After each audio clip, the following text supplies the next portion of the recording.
Hello, it's me Harley back again for another video, and today I'm just going to have a little bit of a geek talk with you because in my geeky little universe quite a lot has happened in the last week, and if I did videos on them individually they'd be very short and wouldn't be that interesting, if I'm honest with you. I mean, God knows none of my videos are interesting, but let's just say the standard would be even worse than average, which is not good for anyone, including you poor unfortunate souls who are watching me. If I add all of these little elements together and put them into one video, it might come out semi-decent and not ridiculously long and not ridiculously short, and a reasonable video altogether.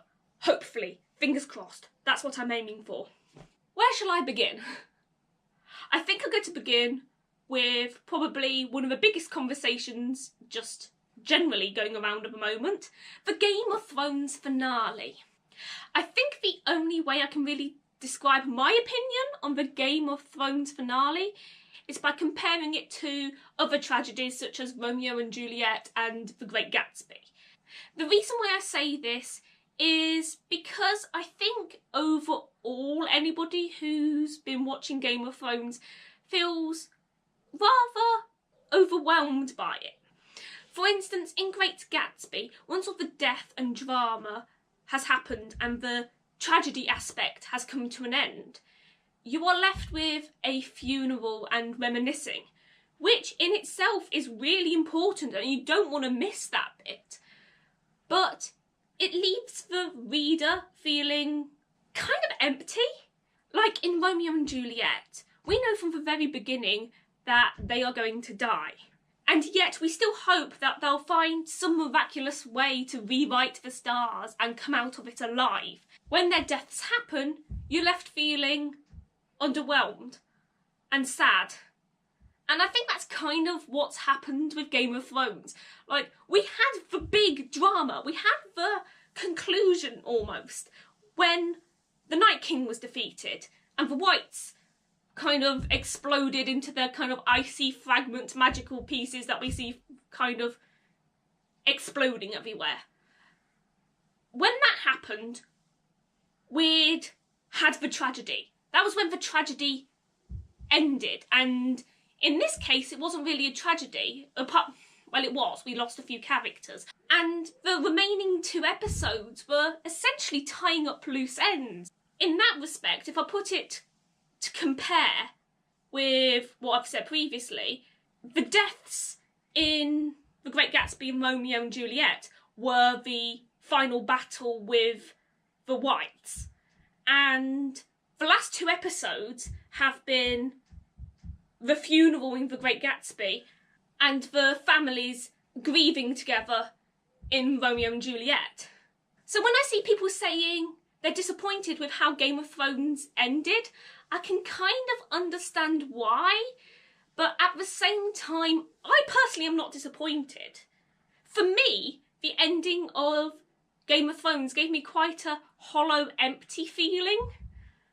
And as silly as it sounds, I kind of liked that. It gave me the same kind of numbness that you quite often find in literature and especially tragic tales. Personally, I can't say I disliked the ending. I'm not one of those people going, oh, there wasn't enough drama, or it didn't finish off satisfactory, or whatever. No!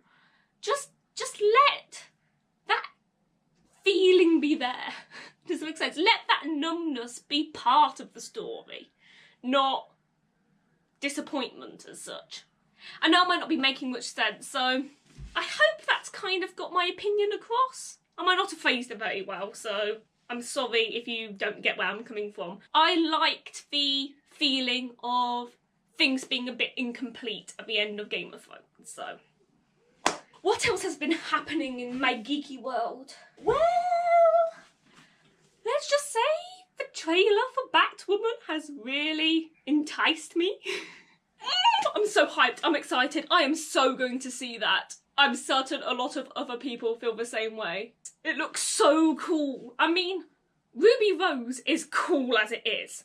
Ruby Rose as Batwoman is too much cool for me to handle, because I wish I was even a tenth as cool as her. The worst part is, I can't really explain why I'm so excited about it. I know very little about what the story is going to entail, other than Batwoman tied up at a random point in the trailer. I don't know how that's going to come about, but for some reason, superheroes tend to find themselves tied up. I don't know why. Let's just accept that as part of the trailer. I want to get myself a batsuit now. The next thing to consider is, do I go and watch this film alone? Or should I try finding somebody to watch this film with me? That's going to be the difficult bit. Trying to find somebody who actually wants to see it with me.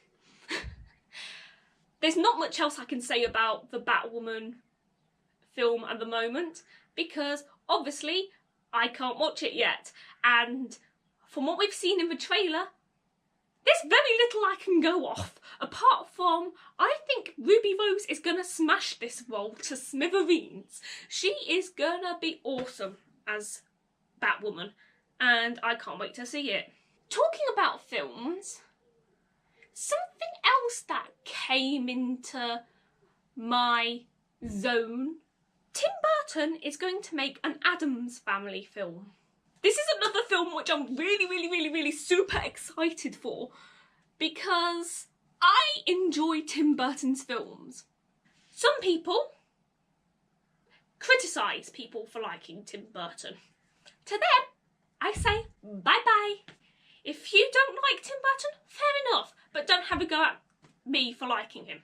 I find his stuff so enjoyable, and from what I can tell, from what little snippets and glimpses I've seen of the Addams Family Tim Burton version that will be coming out, it's keeping with the original vibe. I like that. I've seen some comments saying how he's making it too weird. To that I say, have you seen the Addams Family? At all? Anything to do with the Addams Family? The Addams Family is eccentric and weird and wonderful, and that's how I like it, and that's how I'm guessing it'll stay, because Tim Burton isn't exactly known for his subtlety. If that ever changed, I'd be deeply upset. If he started doing really subtle things, I think I'd actually cry and mourn the quirkiness. As somebody who's quite eccentric myself, I mean, I'm not an eccentric. To be an eccentric, you have to be rich enough to be able to afford to do crazy things, but I'm not, so I have to make do with a bust of Athena sitting up by my bedroom door because I wanted to have a bust of Pallas above my door like Edgar Allan Poe's The Raven. Oh, that's sad. And I've got Tutankhamun staring at me right now, along with other random weird and quirky things.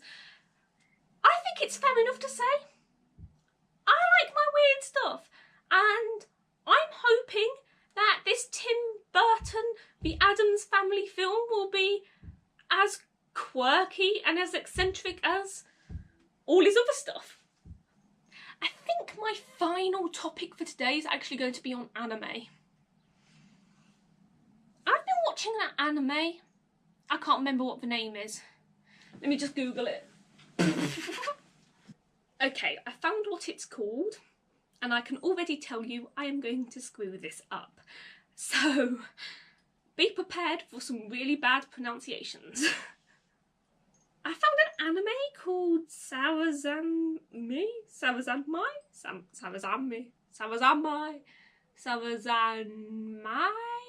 I have no idea how to pronounce this. To be fair, I'm going to be as bad describing this anime as I am pronouncing the anime. So, I'm sorry. What is this anime? Why am I addicted to it? Why do I love it? I still can't quite believe that it's from the same person who did Sailor Moon. Ugh. I mean, I've watched Me and Boku no Pico. Don't ask me why. I watched some weird stuff with my ATC squadron when I was in ATC, but I've watched those two things, and this confuses me considerably more. I've watched other pretty absurd animes like Panty and Stocking, and again, this baffles me more than any of that. It takes a lot to kind of unsettle, confuse and bewilder me. And anybody who knows me in real life will know that I have been through some really bizarre situations and acted totally normal in them, because I am so used to weirdness in my life. I was trying to describe this anime to a couple of my friends. I think I've intrigued one of them to watch it, and I think I've scared the other. I have a feeling one of them will go, yeah, this looks like a right laugh. I might actually watch this because it's so ridiculous. The other one's probably going to avoid it at all costs now. God, we're scarring that lad. I just wanted to mention it because that's all I can do. Because, and sadly I'm not joking about this, it's affected me on a spiritual level to the point that I have actually dreamt about it. I can't really remember what my dream was about or why it appeared, but all I know is this anime came to me in a dream. That's how much it has thrown me off balance. With that, I'm going to conclude the video. I'll actually probably make an entire video on this anime once I've finished watching it, because it's still airing, and it's the kind of anime that I want to binge watch, and I want to watch multiple episodes at once. I don't know why I love it, but I'm addicted to it now. It's like an anime version of a highly addictive drug. I've now taken some in, I want more. Once it's finished, I might make a video just fangirling and going over some of the extremely weird points in it. It's baffling, we'll put it that way. This was my Geek Talk, and you never know, I might do another when I'm in a similar situation where I've got so much going on and my mind's so all over the place that I can't bring my thoughts together to make a video on one topic. Two little pipple beans.